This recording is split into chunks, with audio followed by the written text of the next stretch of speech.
أعوذ بالله من الشيطان الرجيم.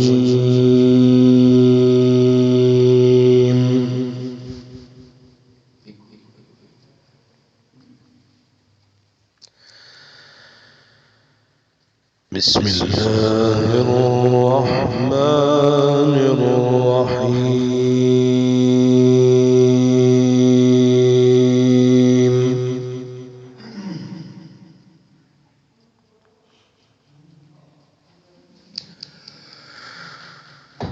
والتين والزيتون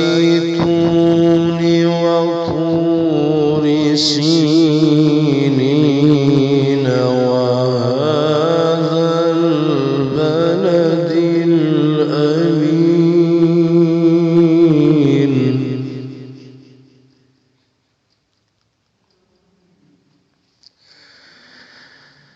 لقد خلقنا الإنسان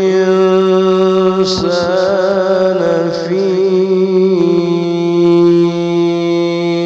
أحسن تقويم.